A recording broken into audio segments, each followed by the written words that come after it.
If you want to get good at English, you have to read a lot.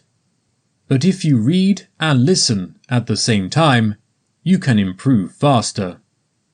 If you find a word you don't understand, don't worry.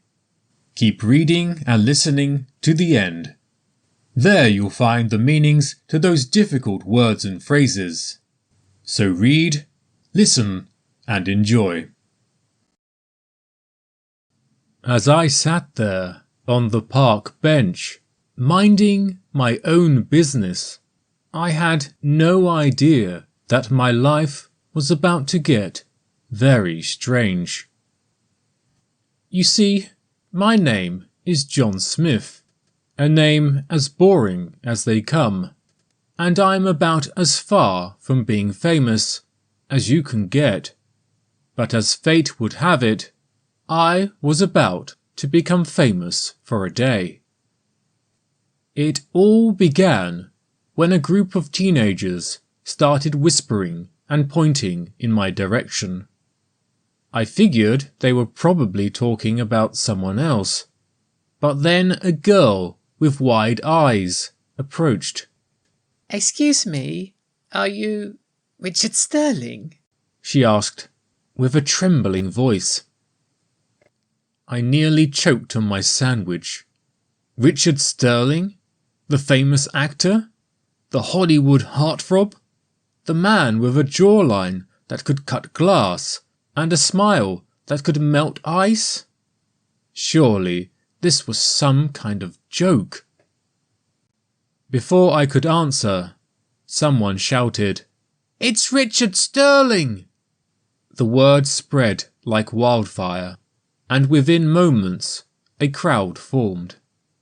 I was surrounded by starstruck fans, all wanting to meet the celebrity they believed me to be. I guess I liked the attention, so I decided to play along. Trying to maintain my composure, I nodded and smiled. "Yes, that's me," I said. Oh boy, I should have kept my mouth shut. The following hours passed by quickly, filled with people asking for autographs, taking pictures with me, and expressing their deep admiration. They asked about my latest film, my future plans, and my love life, of course. I spoke continuously, trying my best to come up with answers on the spot. But honestly, what did I know about Hollywood? But then, things turned from strange to completely bizarre when a shiny black limousine stopped nearby. The tinted window rolled down, revealing a man in a suit holding a script in his hand. "Richard!" the man exclaimed. Boy, did he look relieved. "You're here! Come on! We're running behind schedule. The director is waiting on set." I looked anxiously at the crowd that had gathered around me. Their eyes, at least, were filled with excitement. I'm not sure what I felt. Was it excitement, or was it dread?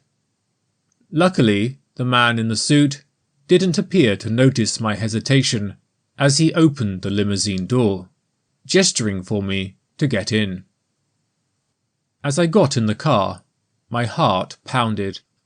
I was acutely aware of how serious the situation was.